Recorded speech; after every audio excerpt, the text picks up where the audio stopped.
We want to add a floating action button at the bottom of the application right here. So for this we have to write a floating action button, and then here we can write floating control space, select floating action button, and then inside the floating action button we have a few options. The first one is the child.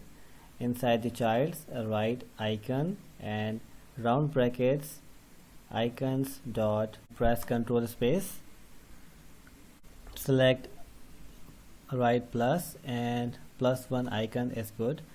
Okay, so save this file and let's check our output. So here we have a button, okay, and we can also change the location of this button if we want to make this on the top or in the bottom, in the center.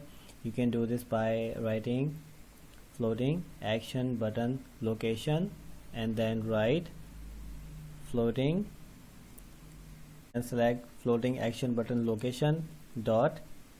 We have some options here. Let's select the first one, center docked, and save this file.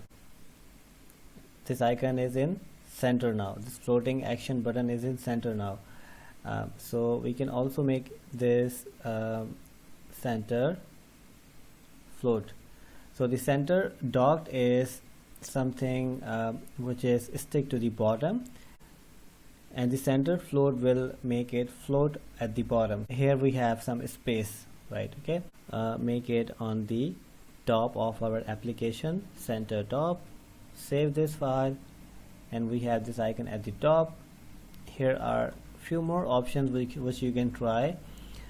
These are all the options which you can try. The best option to use the floating action button is the default, so I'm going to remove this, and I just like where the floating action button is by default. Okay, if we want to click this button and add some interactivity, you can do this. Here we have to make a string and name it text hi world, okay, and then copy this text underscore text, and here in the hi there string, move this and enter dollar and curly brackets. In the curly brackets you can enter the variable text. So if you save this file, we will be able to see hi word in the center of the application. If I press this button, I want to show something different here. So for this, go there down below. Here we have to add on pressed function and round brackets, and then we have curly brackets. Here we want to write underscore text equal to hi Flutter, and then statement terminator. Save this file and then press this button. Oops, this code didn't work because we have to set state, right? On the press we have to delete, we have to cut this and write set state, and inside the set state function write the same line. Save this file and go to the application and then press this button. This will be updated. So we use set state because we want to update this variable in real time.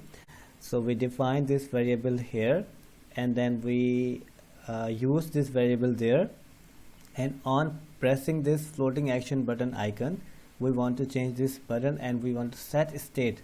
That means change this variable in real time wherever it is used. Okay, so this set state function will only work inside a stateful widget. So this is a stateful widget which is using my homepage state. So this set state function will only work in stateful widgets, right? So keep this in mind. Also, there's something interesting about the floating action button. We have a tooltip, and we can write change text. If we long press on this floating action button, we can see this text, change text here. So this is for help if a user don't know what happens when I click this button, they can just long tap that button and they can get help from this tooltip. Keep watching my videos and keep making great applications. See you next time.